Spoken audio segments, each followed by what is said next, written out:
and said exactly what you just said, almost word for word, because it is just the truth. Neither one of you is plagiarizing the other. It's just the truth. And they are calling him basically a KGB agent. They are demonizing me for it. We just lost his Skype. We're going to get him back up. It is insane to sit here and watch this. And you talk about radical Islam cascading around the world. What is the larger plan? That's what I want to ask George Galloway, again, a member of the Respect Party from Bradford West in the United Kingdom. And we're going to be talking about some about that party as well today. Again, folks, a new Cold War being launched right now, a new Cold War being expanded, and George just basically broke down the hypocrisy of 11 years later, what has happened with Iraq. And if his Skype's not working, guys, just go to telephone, back up. We're going to telephone right now. Good. All right. It was bad Skype anyways, but it was good to be able to see him, even though it looked like we were looking at him through a fog. And that's the beauty of Skype and these technologies that are not yet perfected, but it still is amazing to be able to talk to anybody we want across the world. And it is the hypocrisy of people like John Kerry that is so staggeringly ridiculous. You think it's Dr. Strangelove satire. To have him saying you can't just go around, invading countries when the Russians are grabbing a small area that's pretty much always been part of Russia to secure their pipelines.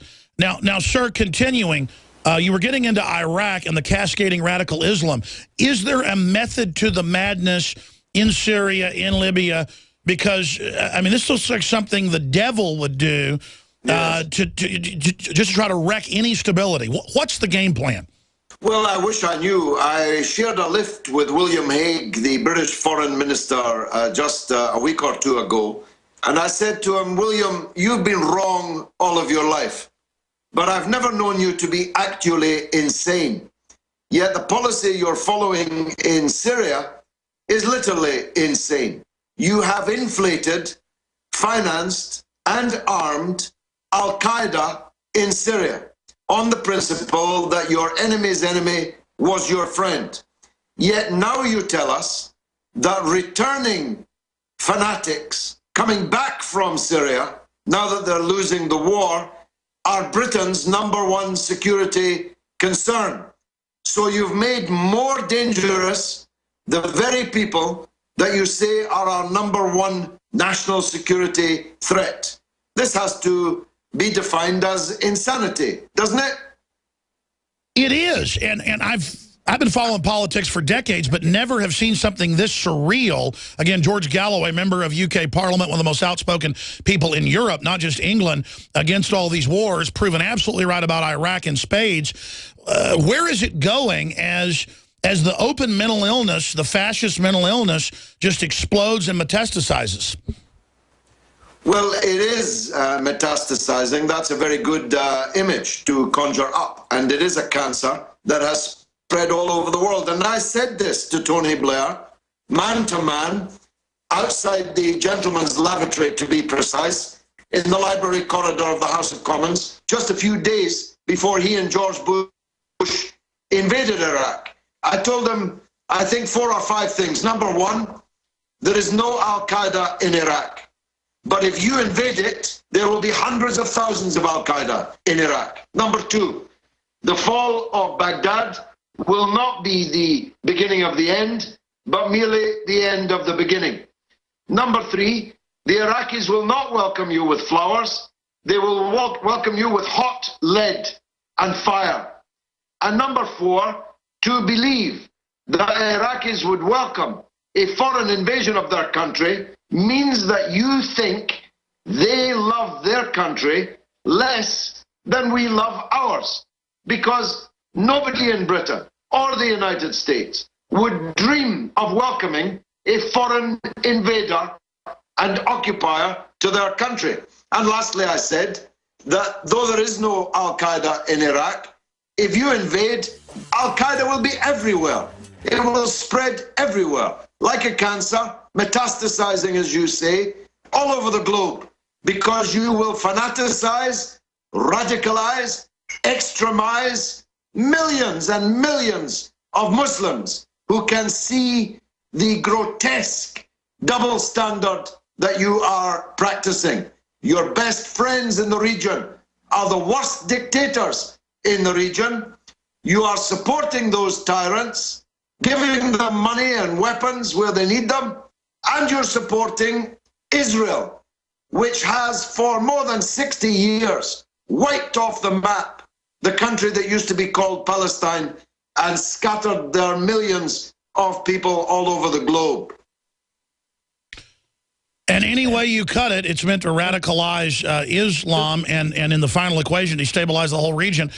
You've been really accurate predicting what would unfold. What do you predict will unfold now in Syria, in Libya, all over the place where the al-Qaeda jihadis are running around? And now, as you mentioned, your government, other governments are saying, brace for al-Qaeda to attack with surface-to-air missiles that they got in Benghazi.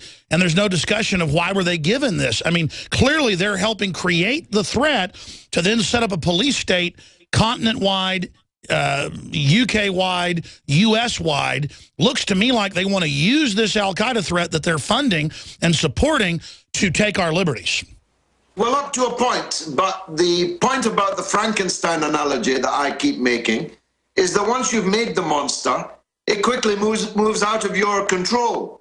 And we found that in the 1980s in Afghanistan, when on the same immoral principle that my enemy's enemy is my friend, we supported the fathers of these current extremists in the so-called Mujahideen in Afghanistan. We gave them guns, we gave them money, which they later deployed against us, and most atrociously in the United States of America, but also in London, in Madrid, and elsewhere. So the point about Frankenstein is you've got to read it to the end, because you then realize that Dr. Frankenstein's monster turned on his creator.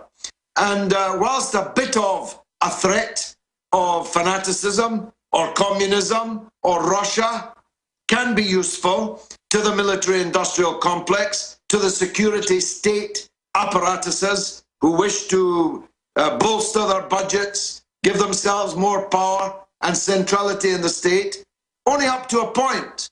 Because once you've made this enemy more powerful, as we've done with the fanatics, then you are in very real and present danger from them. They have come up, though, against some serious reality. The Syrian people have rejected their jihad. They have stuck by their regime, even where they may hate their regime. And there are many good reasons to hate the Syrian regime. But the Syrian people will never agree to live under an Islamist code that owes more to bin Laden, owes more to Afghanistan than it ever could to a sophisticated, civilized, Levantine population where people mix, men and women, Christians and Muslims, where the minority religions are protected and cherished and so on. And that's the way the majority of people in Syria want it to continue. So they have stuck by their government. The state has not broken. The army has not broken. And they are winning success after success on the battlefield. But that, of course, means that these fanatics are now beginning to return from whence they came. And whence did they come? Your country, my country, other European countries were now blooded, and with the skills of 4 years of terrorist war, they'll be looking for targets in our own countries to attack. Well, sure. Libya is another example that you have raised a couple of times. They painted Gaddafi as a foolish, brutal, idiotic dictator, and he was. But they have managed, with an act of genius, to make Libya worse under their so-called liberators. And they admit that. Than it was under Gaddafi. Just like Iraq. They're all murdering each other in large numbers. They're kidnapping the prime minister, forcing him from office, murdering the American ambassador in Benghazi, killing each other, killing anyone that they can get their hands on. And now there's not one Libya, but 3 Soon there'll be 33. What is wrong with these Al-Qaeda people? I mean, why are they just so insane and nasty? Well, Al-Qaeda's mentality is rooted in and based on the narrowest possible, most sectarian interpretation of Islam that is possible to imagine. And anybody who doesn't share this dogmatic, tiny, narrow interpretation of Islam is an apostate who must be killed. That's just other Muslims, by the way. Never mind when it comes to Christians or Jews or non-believers. All of them have to go. And so this narrow interpretation of Islam is supported in only one place on the earth. Saudi Arabia. And that's Saudi Arabia. And guess what? Saudi Arabia is your country and my country's best friend. Prince Charles was there just the other week, done up like an Arab sheikh with a sword in his hand, doing a sword dance. The very kind of sword that's cutting off people's heads, Christian clerics included, in Syria, bishops included in Syria, having already stampeded virtually all of the Christians in Iraq out of their country for fear of their lives. That's right. So it's one of the great puzzles of all time, how your country could be back in bed with Al-Qaeda after everything that's happened over the last decade. It is incredible. It's so insane, George Galloway, that I can't even believe it. It's very hard to believe. But the blood and treasure of young American servicemen and women, and British servicemen and women, and your taxpayers and mine have been expended in the trillions of dollars in the name of fighting Al-Qaeda, when we are now arming and funding Al-Qaeda in Syria. As I say, you couldn't make that up. In fact, I'm somewhat of a history buff. I can't think of really a lot of examples, or really any historically, except for 1984, and that's fiction, where you're always at war with East Asia, and the next day you're never at war with East Asia. It is that crazy. So looking forward, because you made a lot of accurate predictions, I've read your writings, watched you when you're in Parliament. I mean, it's always informative. Where do you see this going, and will the political class pay any price on the left and the right for the war crimes that have been committed here, and now the new war crimes of turning Al-Qaeda loose? I know you're working towards punishing those war crimes with a lot of courage. Break that down. Well, I'm now making a movie called The Killing of Tony Blair. It's not a snuff movie. It doesn't involve me killing Tony Blair, though that would probably be quite a popular movie. It's about the killings of Tony Blair, the killings carried out by Tony Blair, and the financial killing that he is making as a result of the other killings that he had been doing.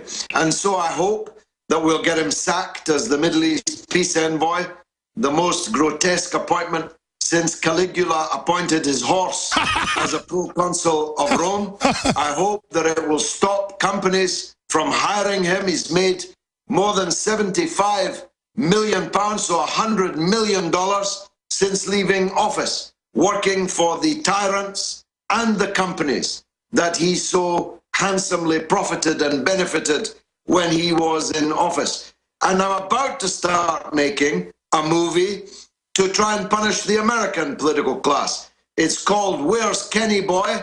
It fastens on the criminal Kenneth Lay, who may or may not have died of a heart attack just before being sentenced for his crimes in the collapse of Enron, and may or may not be living on a 100,000-acre ranch owned by George Bush in Paraguay, cheek by jowl with the biggest American base in the region, just so people who want to look over the fence might be discouraged from doing so. Oh, absolutely. And we're now crowdfunding for that movie. George Galloway, we got to go to break. It's called Where's Kenny Boy?